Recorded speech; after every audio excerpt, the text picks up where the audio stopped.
Selamat pagi, kembali Daily Listener. Kita berlanjut ya 10-11 siang tentunya dengan menghadirkan mereka-mereka yang bergerak di bidang usaha. Plus ada konsultannya juga sehingga ketika kita melakukan satu usaha itu sudah sangat dipersiapkan begitu ya. Bukan hanya niat, semangat, tapi langsung action. Kemudian juga berkembang sedikit demi sedikit sampai tembus-tembusnya ujung-ujungnya juga permodalan gitu ya. Tapi semuanya bisa diatasi katanya, karena yang namanya berani berusaha berarti berani menanggung rugi, atau itu adalah salah satu resikonya. Tapi tidak menutup kemungkinan juga kalau kita berhasil, wah ini kayaknya bisa kayak 7 turunan gitu. Seru amat. Seru dong. Karena optimisme kan harus dibangun gitu ya. Selamat pagi Mbak Eti Teja Laksana. Pagi Mbak Riri. Ya, Galeria Jakarta. Kemudian juga Pak Christian F. Guswai, konsultan kita. Selamat pagi. Pagi Mbak Riri. Makin banyak yang berkonsultasi Pak Christian, ingin tahu lebih jauh ya how to selling begitu ya, ataupun juga tentang berbagai macam hal lainnya. Dan kita juga kedatangan tamu spesial ini jauh-jauh dari Pekalongan begitu ya. Ini numpak sepur apa gimana Mas? Selamat pagi untuk Mas Oleh. Selamat pagi. Ini masih khas banget ya, kental deh pokoknya suasananya ya. Baik, ini punya nama batik Faro. Kalau kita lihat industri batik ini kenceng banget ya. Mungkin pelaku usahanya kalau kita lihat bisa ratusan ini Pak Christian. Yeah. Tapi hebatnya kok justru mereka semua dengan kompetisi yang segitu kencengnya tetap bertahan. Ya bukan hanya sehari 2 hari, tahun-tahunan puluhan tahun juga ada. Dari batik mulai dipandang sebelah mata begitu ya. Terus buat kondangan doang, sampai sekarang sudah masuk kantoran, buat tidur, buat ke pasar, buat kemana aja ya.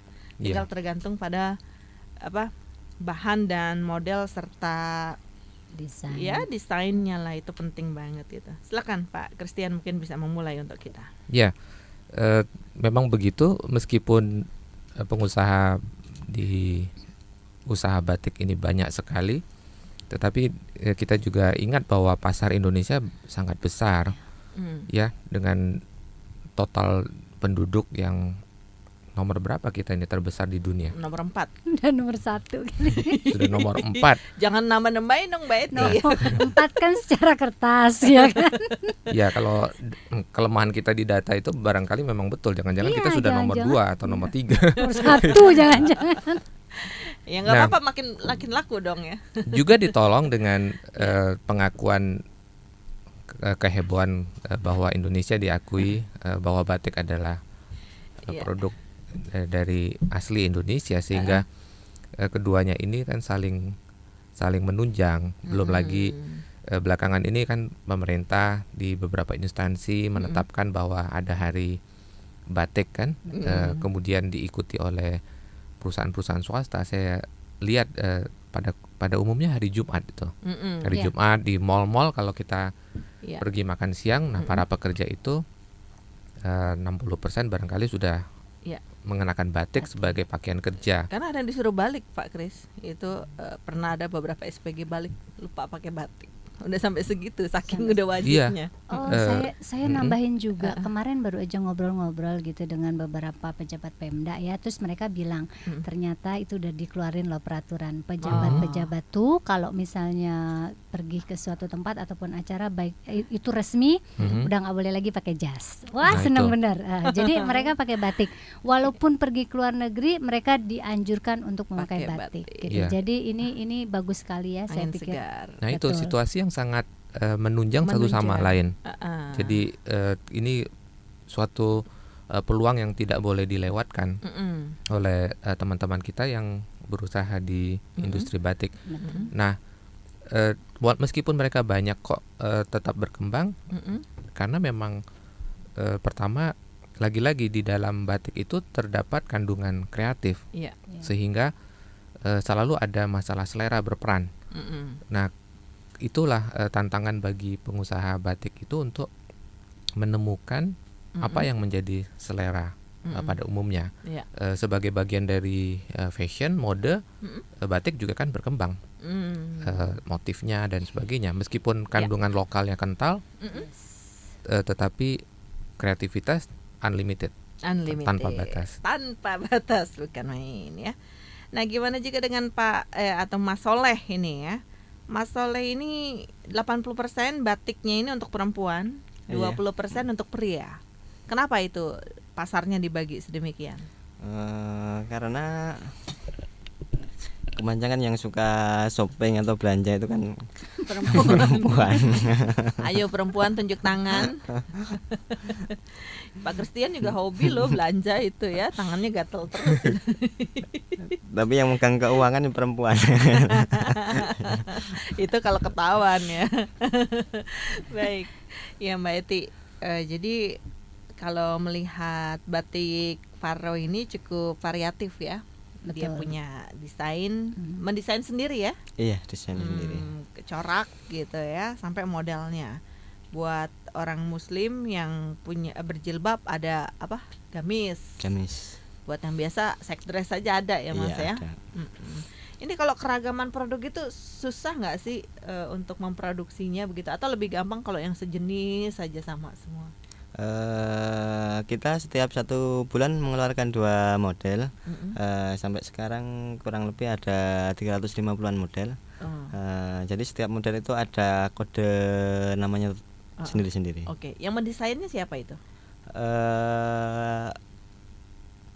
Ada tim sendiri. Ada tim sendiri. Iya. Desainer atau otodidak? Dia dulu pernah ambil apa? Kursus gitu. Itu Mbak Eti pernah mengambil kursus. Jadi memang usaha tim ya. Teamwork tuh begitu.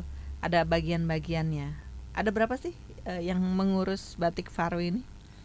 Kalau karyawan untuk produksi ya kurang lebih 150 orang? Iya. Wow. Ada tukang potong sendiri, ada tukang jahit sendiri. Iya. Ini bisnis keluarga atau gimana?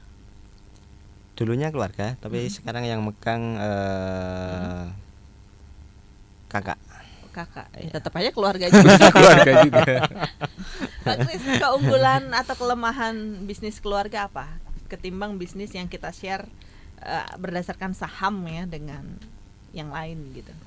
Keunggulan bisnis keluarga mestinya kan namanya juga keluarga harusnya lebih padu ya,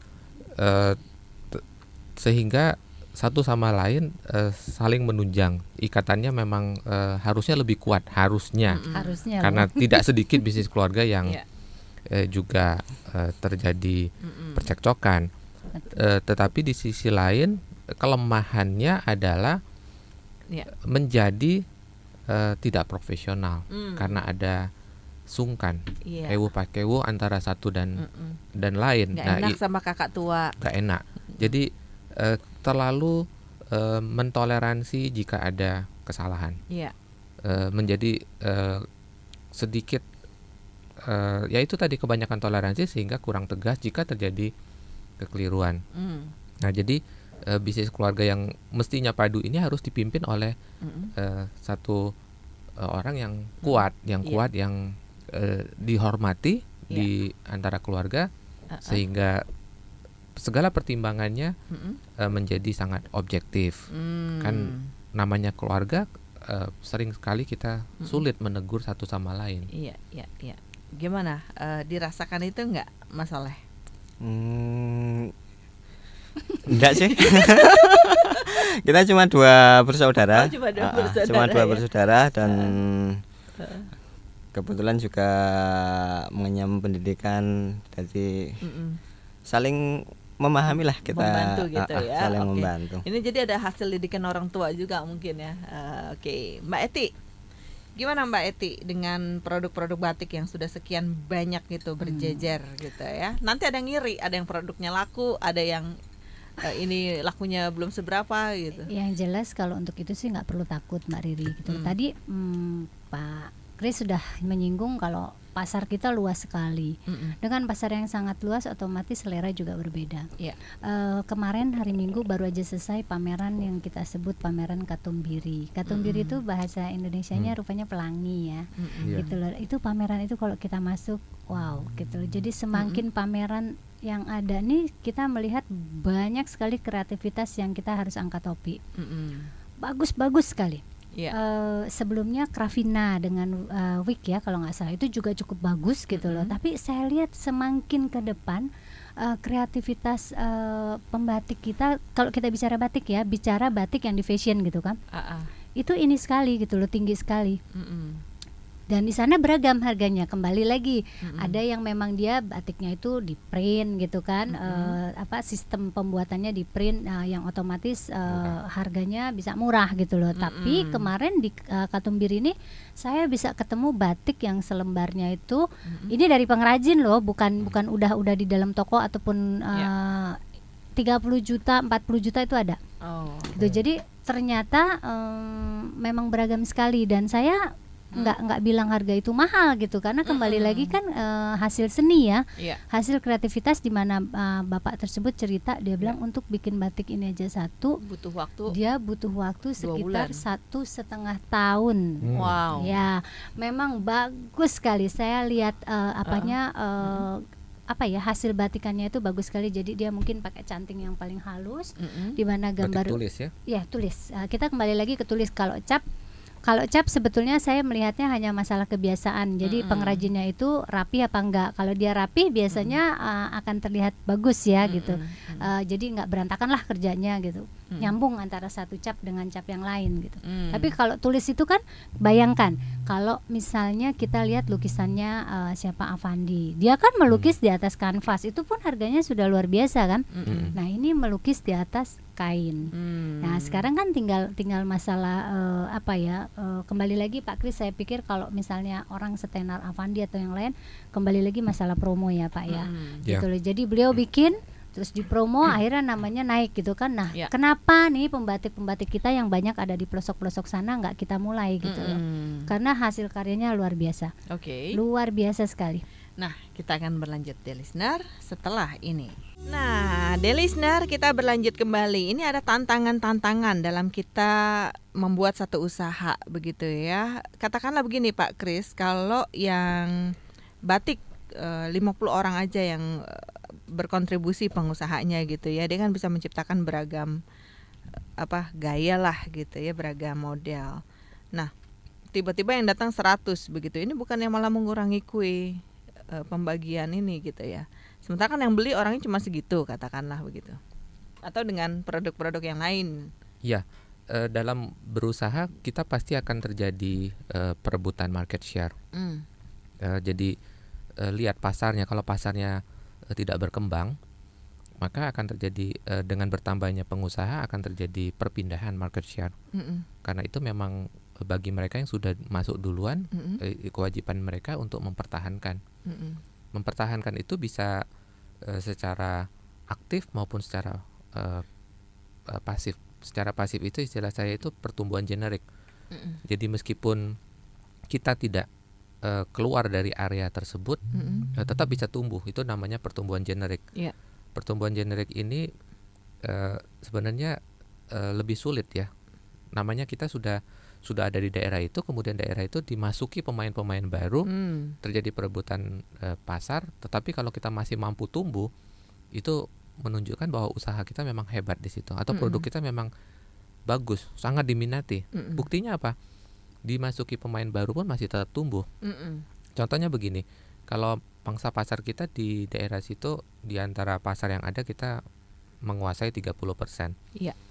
Kemudian dengan bertambahnya pemain baru, kita toh masih bisa tumbuh. Umpamanya 30,5 atau 31, itu sudah hebat sekali. Artinya dia mampu bertahan menghadapi gempuran pemain baru. Nah, secara aktif mempertahankan market share adalah dengan bergerak keluar area. Contohnya begini, sudah jelas daerah itu akan didatangi pemain baru, maka sudah waktunya pengusaha untuk mengembangkan pasar. Mengembangkan pasar itu adalah keluar dari daerah tersebut, menambah outlet, menambah cabang, memperluas pasar itu tidak melulu dengan perbaikan kualitas, tetapi juga menambah outlet, memperluas pasar istilah saya. Oke. Nah, ini pelaku usahanya sendiri gimana, Mas? Dengan mungkin dulu nggak sebanyak sekarang ya saingannya gitu. Iya, betul. Terus strateginya gimana biar pasarnya itu nggak lari? Kalau kita sih tonjolkan ciri khas untuk menciptakan brand itu. Misalnya dibandingkan dengan produsen lain, kita jahitannya lebih rapat, lebih halus dengan daya tahan yang lebih lama. Yang kedua tentu kreativitas. Kita produk yang selera remaja, ada aksesoris seperti balutan, bed, sabuk, seperti itu. Jadi kalau berbicara model, ini suka meniru produk lain nggak begitu, atau ya fashion idenya? Perkembangan. Kalau ide kita survei ke beberapa pasar, misalnya mall-mall sekarang yang lagi tren, lagi naik daun, model seperti apa. Yang kedua kita lihat pameran-pameran, model lain seperti apa, kita olah. Gaun pengantin bisa nggak dari batik? Kita belum pernah nyoba. Pernah nyoba. Tapi gimana Pak Kris sebagai konsultan ini, kalau ada yang ingin? Kalau lihat tergantung dari gaun pengantin apa tadi. Kalau gaun pengantin tradisional sudah pasti bisa, toh? Sudah bisa ya. Dan sudah dipakai kan? Oke. Mungkin maksudnya Mbak Riri. Maksud Mbak Riri yang modern ya? Modern dong. Gitu. Modern bisa dengan sentuhan batik. Saya pikir sangat bisa. Tetapi tentu saja pilihan warna kan. Pilihan warnanya tidak harus warna-warna gelap, bisa disesuaikan. Kalau gelap suram kita ya. Umpamanya batik modern itu dominasinya warna putih. Tetapi kan bisa umpamanya merah. Ininya ornamennya bisa dengan motif-motif batik meskipun dengan warna putih. Iya kan? Atau pencampuran bahan Mbak Eti. Ini kan Mbak Eti ini juga bikin batik juga ya produksinya ya, plus household. Sebetulnya sih bisa-bisa aja, sah-sah aja gitu kan. Sekarang kembali lagi kepada siapa yang mau pakai, minat nggak dia pakai itu. Terus yang kedua mungkin kita ketuk teman-teman kita yang memang bergerak para desainer juga ya, para untuk desainer mulai gitu loh. Unjuk kebolehan. Ya, saya pernah lihat kok Ana Avanti ya kalau nggak salah, dia udah mulai nggak cuma tradisional tapi dia mulai dengan gaun-gaun yang penuh dengan detail gitu kan, yang otomatis yang dipakainya pun pantas gitu ya untuk perkawinan. Tapi ya itu kembali lagi kalau ditanya apa sih mixnya, batik kan bisa dimix dengan brokat, sutra ya kan? juga bisa ya, atau dengan sutra apa gitu kan. Biasanya baju-baju gaun-gaun pengantin itu kan kebanyakan pemilihan warna soft gitu ya. Ya itu tadi Pak Kris bilang, dibikinlah batiknya itu sendiri dengan warna-warna yang soft atau ya. Kembali lagi ke selera sih. Enggak, kalau kita akhirnya larinya kembali lagi ke selera. Si pemakainya mau pakai enggak, terus desainernya mau enggak menciptakan memproduksi atau gitu kan loh. Daerah tertentu itu ada ya, misalkan Palembang yang terkenal dengan warna-warna terangnya gitu ya. Atau daerah lain yang lebih suka dengan yang kalem-kalem gitu. Jadi memang disesuaikan dengan daerahnya gitu ya Pak Kris ya. Oke, selamat pagi juga ini ya untuk Ibu Eni Rosada. Nah, Ibu Eni Rosada ini menanyakan juga batik gitu katanya. Kalau dijadikan blazer itu bagus nggak ya? Bagus gitu. Oke, batik berblazer. Sekarang ini masih lebih banyak pakai bahan biasa blazernya ya? Oh, enggak juga gitu loh. Kalau kita datang ke pameran, blazer itu banyak sekali keluar dibuat dari batik. Batik, terus kain-kain tenun, kain-kain songket, pokoknya produk-produk kain-kain daerah lah. Dan itu bagus-bagus sekali. Coba Ibu kalau misalnya dengar ada pameran di JACC atau di mana tentang batik gitu, datang deh. Saya berani jamin itu bagus sekali ya, dan banyak sekali pilihannya. Banyak sekali pilihannya. Mungkin Mas Soleh juga nanti akan kepikir untuk bikin di situ ya. Iya, rencana. Jangan-jangan sudah punya malah. Kalau Mas Soleh ini lebih suka warna-warna apa ini produknya nih? kita tergantung selera pasar juga. Kalau Jogja itu lebih cenderung ke biru, hijau seperti itu. Kalau Jawa Timur biasanya lebih condong ke warna merah. Ke warna merah ya. Madura gimana Madura tuh? Sama merah. Mungkin menunjukkan tipologi suatu daerah mungkin. Iya. Atau ini mungkin sifat orang kan katanya tercermin dari warna-warna yang dia pakai juga gitu. Oke, Mas Fahmi, selamat pagi. Perkembangan batik dalam hitungan waktu berubah. Jadi yang dulu desainnya kayaknya modis sekarang jadi jadul. Bisa nggak itu ya direvisi-revisi? Kan sayang beli batik mahal-mahal, hanya hitungan bulan, hitungan 1 tahun harus berganti katanya. Oke. Sangat bisa. Iya. Jadi gimana kalau modelnya udah begitu, udah ketinggalan katanya old fashion? Kalau kayak gitu kan kembali lagi kepada kitanya dan penjahit kita gitu loh. Kita bisa bawa blus kita misalnya kan. Tolong dong. Ini bosen deh gitu kan. Nah, nanti bisa timbul macam-macam ide kok. Kita tambahin payet misalnya. Ya kan? Atau dibongkar kan kalau misalnya modelnya itu cukup nggak bentuk yang memang pasti badan yang udah nggak bisa diapa-apain gitu ya. Sebetulnya itu kembali lagi ke kreativitas kok gitu ya. Banyak sekali barang-barang kita yang lama bisa kita pakai lagi dan itu cukup modis. Tapi kadang-kadang gini untuk merevise-nya harganya ya menyaingi dengan harga aslinya. Itu yang bikin orang keberatan gitu kadang-kadang Pak Kris. Nah, jadi begini, kalau kita ini tantangan bagi pengusaha batik. Kalau dia bermain di fashion, memang konsumen akhirnya akan memilih produk yang cukup modis tetapi harganya tidak terlalu mahal. Jadi untuk kebutuhan sehari-hari akan berbeda dengan untuk pesta gitu pesta yang harus tahan lama, heritage ya. Jadi dipakai nanti 5 tahun kemudian pun masih oke. Itu jadi yang jenisnya heritage, jadi yang bisa disimpan. Tetapi untuk yang fashion, modis, pakaian sehari-hari, cobalah bikin sesuatu yang terus mengikuti tren, tidak terlalu mahal, enak dipakai. Karena saya pikir usianya paling-paling 2 bulan 3 bulan konsumen sudah akan beli yang baru lagi. Jadi ini sebenarnya kan harus dilihat sebagai peluang. Peluang gitu ya. Oke, dear listener, kita berlanjut tentunya setelah ini. Ya, dear listener, kita berlanjut kembali dan tentunya untuk Anda yang ingin mengembangkan usaha boleh berkonsultasi secara langsung 0815 1034 1034 dan redaksi radio.dfm.com ya. Selamat pagi Mbak Firna, ini yang menanyakan kalau kita berbisnis pakaian termasuk batik, kalau dilengkapi dengan aksesoris tapi bukan produk sendiri, ini kira-kira bisa maju nggak ya katanya. Oke, ini pertanyaan Mbak Firna, coba dijawab Ibu Eti. Sangat bisa Mbak, berarti kan Mbak berkolaborasi dengan teman lain, itu sangat baik gitu loh. Kayak kembali kalau kita kerja berkelompok biasanya hasilnya akan lebih baik gitu. Pasarnya akan lebih luas ya Pak ya. Gitu. Jadi kita mix aja produksinya Mbak Riri di aksesoris dengan produksi saya di fashion misalnya. Nah itu kan otomatis yang bekerja akan 2 orang, yang matching-matchingin 2 orang.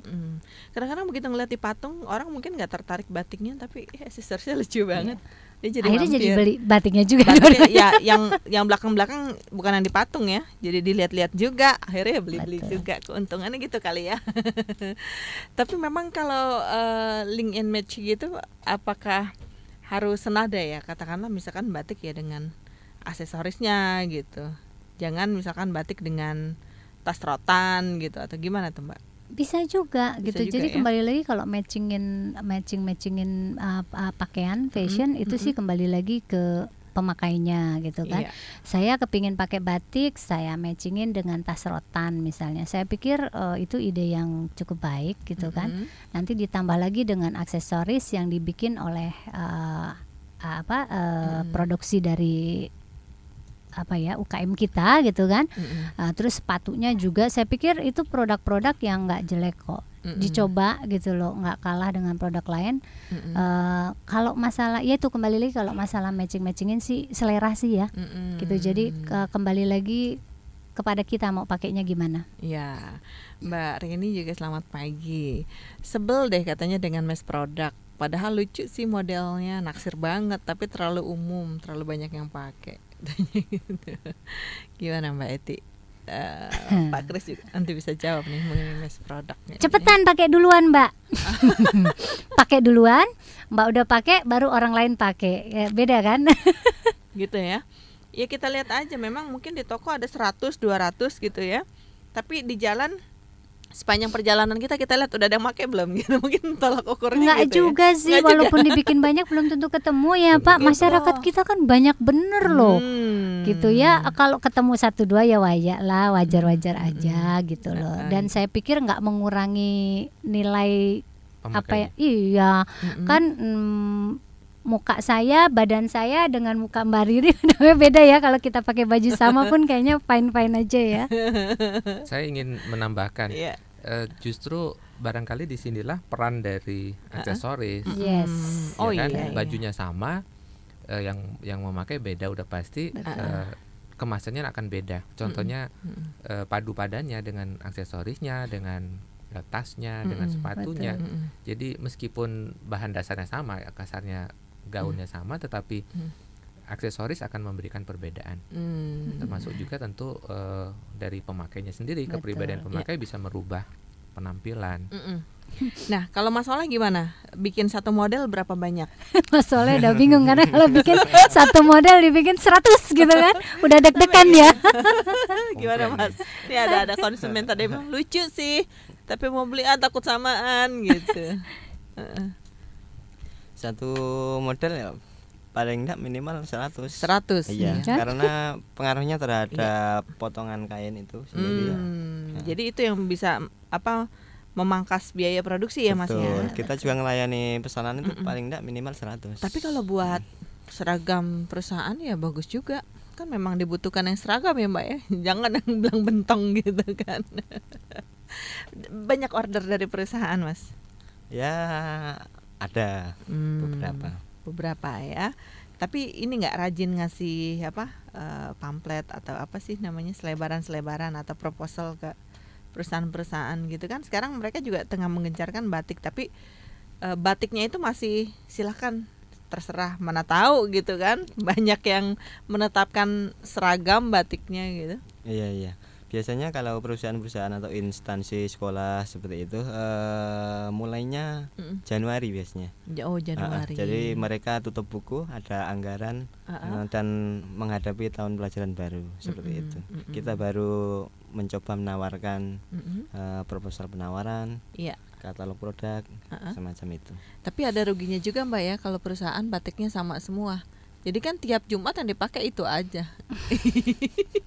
Nggak ganti model gitu ya Pak Kris. Pasti akan ketahuan iya, ya. Maksudnya, pasti kalau setiap Jumat pakai itu kan ya. Ya kan seragam gitu yang samaan. Kecuali bebas ininya gitu kan. Apakah sudah ada yang menerapkan itu seragam Sekolah. Hanya Ya, sekolah. Eh, perusahaan ada beberapa Ada juga Pak. ya? Jadi biasanya dia, kalau saya sih ada beberapa order dia partai-partai kecil ya, misalnya kayak BCA yang di Pondok Indah dekat rumah saya gitu kan. Dia bikin ya cuma untuk lingkungan mereka aja. hanya cabang itu. Hanya Oke. cabang gitu. Tapi saya ngelihat kayaknya telak-telak gitu ya, perusahaan misalnya kayak bank gitu yang dia bikin batik saman itu kayaknya belum ya Mbak Belum ya. ya. Belum. Tapi saya rasa nggak masalah kalau misalnya seragam itu tuh namanya seragam itu kan pasti harus sama. Iya. Bukan seragam deh kalau Kalau kalau nggak sama kan. Nah, artinya kesempatan untuk orang mengkoleksi lebih banyak begitu Iya, menjadi itu sedikit. Betul. kelemahan buat kita, ancaman buat kita kalau mengarah ke seragam, berarti kan tidak ada penambahan koleksi. Jadi juga buat karyawannya juga mereka merasa ini juga toh kurang happy kan. Jadi tidak bisa Eksplorasi, tidak bisa ya. eksplorasi. Cuma nunggu waktu-waktu itu aja, nanti mau ada undangan pesta gitu baru deh bisa. Enggak juga sih Mbak. Saya rasa perusahaan-perusahaan kayak suami saya udah hari-hari tuh pakai gitu loh. Batik. Jadi batik Di hari-hari itu sendiri, lain gitu ya. Iya, batik itu sendiri dijadiin pakaian hari-hari ya sama dia. Hari-harinya itu kan ke kantor dia ya, otomatis dia pakai itu buat keseharian dia. Kesehariannya. Dan saya rasa ya itu tadi yang kita singgung sedikit, yang saya ngobrol dengan beberapa orang teman-teman gitu yang di Pemda, dia bilang kita udah mulai loh dikeluarin peraturan kita harus pakai ini gitu kan. Saya rasa itu angin baik juga gitu loh. Kebayang dong yang kerja, orang yang kerja itu kan kayaknya yang banyak banget kan ya Pak ya. Banyak Dan sekali. itu kalau dia mulai pakai batik, saya rasa batik akan terus nggak pernah habis berkembang. Tapi selain perkembangan batik, handicraft kita ini mungkin mulai harus diupayakan juga perkembangannya ya, karena masih ada yang menganggap apa ya, kalau kelebihan duit baru beli handicraft gitu. Betul. Jadi buat koleksi, buat souvenir. Batik juga sebetulnya ini kan yang rame yang fashion aja. Pengertian batik itu sendiri kan sebetulnya bukan cuma fashion loh. Jadi batik di kayu, batik di keramik dan lain-lain ya. Kita gitu. lihat laris juga tuh jadi apa? Kelom-kelom itu ya. Batiknya di kelom ya kan. Atau sekarang kita lihat kayak kemarin batik di tile. Jadi mulai dibikin ya kan, atau di dinding-dinding apa gitu loh. Saya rasa mudah-mudahan kembali lagi ke kita. Kalau mulai dari kita mau memakai produk kita sendiri, mudah-mudahan handicraftnya juga nanti akan berkembang sama seperti batik. Baik, kalau begitu, dear listener, satu sesi terakhir kita masuki setelah ini. Wonderful Tonight. Ya, dear listener, minggu depan kita juga akan ngobrolin tentang franchise ya. Mungkin sudah banyak orang yang ingin punya usaha begitu tapi tidak tahu mau memulai dari mana. Nah, kalau melalui franchise ini bisnisnya atau sudah terorganisir dengan baik begitu ya, tinggal kita mengambil franchise yang mana, dari yang murah sampai yang mahal itu ada ya Pak Christian ya. Ya, nanti coba kita explore ada beberapa macam bisnis franchise dan sebenarnya apa yang harus dilakukan kalau kita sudah pertama tentu dalam memilih bisnis franchise-nya sendiri. Kemudian kalau sudah membeli, lalu bagaimana, apa yang harus dilakukan oleh pelaku bisnisnya untuk bisa tetap hidup gitu ya. Jangan nganggap udah franchise aman nih. Nah, gitu. banyak kan yang berpikir kalau saya ambil franchise sudah aman, sudah pasti sukses. Nah, itu apa betul? Ya kan? Oke, itu nanti minggu depan. Jadi Anda juga sudah mulai bisa menyiapkan bahan-bahan pertanyaan ya untuk stay tune, dan mudah-mudahan nanti pengusaha franchise-nya kita undang ya Mbak Eti ya. Iya. Untuk sharing ya. Untuk sharing. Nah, sekarang kita masih dengan pengusaha batik ini Mas Faro. Mas Faro. Batik Faro Mas Soleh. Nama batiknya Faro. Dengan batik-batik sejenis di Pekalongan ini berkolaborasi nggak Mas? Ya. Maksudnya? Mungkin dalam hal penjualan atau punya counter sendiri gitu. Punya counter sendiri. Kita juga di Pasar Grosir Setono ada 2 tempat. Kemudian di Jogja kita juga punya toko sendiri. Oh, ada toko sendiri ya. Itu berapa harga yang ditetapkan untuk konsumen produk yang dijualnya, itu kisaran harganya? Kisarannya antara 80 sampai 250. 250 ya. Jenis bahannya apa? Ada katun satin, katun Paris, rayon dobi. Oh, sutra? Main sutra? Sutra enggak banyak. Enggak banyak ya. Okay. Tapi kita juga melayani juga. Jadi ini hanya di Jakarta ini ya, baru ya perkembangannya gitu, selain di Pekalongan. Betul. Ingin merambah ke daerah lain nggak? Sangat pengen sekali. Tapi ini pengen tahu juga, kemarin tuh mulanya nyampe Jakarta itu gimana caranya? Kita survei ya. Ternyata juga Jakarta ada peluang. Pernah ada juga yang ngambil nggak, orang ngambil Faro gitu ya, terus dijual lagi di Jakarta dengan caranya dia sendiri? Iya, tidak sedikit. Oh, banyak juga gitu. Jadi harga beda dong dengan yang biasa ditetapkan Faro sendiri. Beda. Bebas, mereka bebas. Mengeksplorasi. Tapi merek boleh dibuang nggak, diganti merek mereka? Ada yang mesennya kan polos aja Mas, nanti dia jahit sendiri. Mungkin itu sudah niat dari pembelinya ya? Enggak, maksudnya ada pesanan kayak apakah gitu? Sudah terjadi? Udah terjadi belum? Kosong aja Mas pesennya, kan selalu di kerah itu ada merek gitu. Iya. Ada nggak dia mesennya nggak usah pakai merek gitu? Ada juga. Ini berat banget kayaknya Pak Kris, gimana nih Pak Kris? Menghadapi pengusaha seperti Pak Soleh yang Ya daripada nanti dia nggak jadi beli kan, nggak apa-apa lah beli polos-polos. Kalau barangkali bisa saran buat Pak Soleh, untuk kalau Bapak ingin membangun brand, barangkali untuk yang pesanan khusus itu memang desainnya dibedakan saja, sehingga tidak merusak brand Bapak. Khawatir kan kalau brandnya sama tetapi nanti dijualnya lebih murah ternyata ya. mereknya beda, nanti konsumen bisa mengira Bapak lah yang nembak, padahal sumbernya kebalik, justru sumbernya dari Pak Soleh kan. Kalau saya boleh saran, lebih baik line productionnya dipisah. Jadi kalau memang mau ambil semua, jadi silahkan. Jadi Bapak motifnya, coraknya gitu ya. Corak beda. Jadi jangan dicampur. Kalau dicampur nanti konsumen salah paham. Kan ketika kita ingin membangun brand, masalahnya bukan sekedar menjual produk, tetapi juga image, persepsi, ada nilai-nilai di dalamnya, di dalam sebuah brand. Jadi orang harus mengenal kalau merek ini ada ciri khas. Jadi ya dibedakan saja. Apalagi kalau produknya udah nyampe di Jakarta duluan ya. Betul. Ntar si masnya masih di Pekalongan. Nyusul dikira menjiplakan. Ya, newcomers katanya gitu ya. Nanti bisa-bisa diklaim lagi. Itu punya saya. Malah terbalik gitu ya.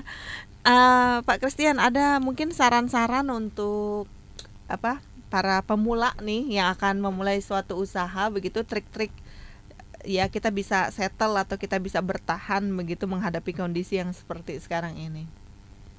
Kalau kita mulai sebelum bisnisnya jalan, tetap pertama kali saya sarankan adalah pilih bidang yang memang kita sukai, yang kita mau menjalankan dan kita suka sekali dengan produk dengan bidang itu, atau yang kita sering dengar sebagai kita memiliki passion di situ, hasrat yang mendalam. Itu modal yang paling penting ya, supaya apa? Supaya pada saat kita menjalankannya dijamin akan ada tantangan, ada ganjalan-ganjalan. Tetapi kalau kita memang menyukai, maka itu bukan masalah. Kita merasa tidak sedang bekerja, tetapi sedang melakukan hobi kita. Jadi kita melakukannya dengan sukacita meskipun ada halangan. Makanya jangan milih bisnis yang nggak kita sukain gitu ya. Iya, seringkali begini. Saya sering kali ditanya, Pak, bisnis yang lagi bagus apa sih? Saya tanya, lalu kenapa kalau bagus? Ya saya juga ingin masuk. Dibalik, Anda suka nggak dengan bisnisnya? Belum tentu suka. Tetapi kan kalau lagi rame, nah berarti apa? Bisnisnya bisa jadi musiman buat dia. Padahal bisnis itu belum tentu musiman. Nggak suka baca, buka toko buku gitu ya. Karena lagi tren nih, ikut-ikutan buka. Tetapi kalau dasarnya tidak suka, maka ketika bisnisnya turun, dia akan ikut hilang. Itu yang kita sering dengar bisnis musiman. Makanya kayak Mas Soleh nih enjoy kan bisnisnya ya. Jadi bisa turun-temurun gitu ya. Semuanya seneng. Sampai produknya itu dipakai sendiri. Jadi ini loh, it's me gitu ya. Ini produk karyaku sendiri gitu kan. Pak Christian, kita mau launching juga kayaknya buku ya. Betul. Pada kesempatan ini barangkali kita bisa mengundang teman-teman pendengar di FM Radio, khususnya pelaku usaha UMKM yang mau belajar juga. Tanggal 18 Desember 2011 ya, di Gramedia Matraman Jakarta. Ya mohon maaf nih buat teman-teman dari daerah, silahkan menuju Jakarta. By the way, banyak sekali klien saya yang datang ke Jakarta untuk peluncuran tersebut. Dari ada wakil dari Manado, dari bisa tanda tangan langsung di bukunya ya. Iya, bahkan ada yang dari NTT akan hadir juga di peluncuran tersebut. Karena pada saat peluncuran kita juga akan melakukan mini seminar My Retail Formula. Silahkan datang pukul 2.30 di Gramedia Matraman Jakarta. Baik ya, silakan, itu hari Minggu, hari keluarga. Ya, gerakan cinta baca buku juga bisa kita campaign dengan mendatangi toko-toko buku ya, sebagai bagian dari edukasi terhadap putra-putri tercinta kita. Terima kasih Pak Christian, konsultan kita, juga Mbak Eti Teja Laksana dari Galleria Jakarta, dan Mas Soleh batik Faronya yang bisa didapatkan juga di Galeri Jakarta. Semoga sukses ya, karena ini baru bergabung deh listener. Anda yang lain, pengusaha yang lain ingin bergabung juga, produknya cukup bisa memasyarakat, silahkan ya menghubungi Mbak Eti dan kawan-kawan. Dear listener, saya Riri Wijaya dan Uyi Atmaja pamit. Acara ini dipersembahkan oleh Yayasan Dam Mandiri Penggerak Pemberdayaan Keluarga atau Posdaya yang memadukan beragam kegiatan mulai dari pendidikan, ekonomi, lingkungan hidup, kebun bergizi, dan lingkungan tentunya. Selamat pagi, selamat beraktivitas.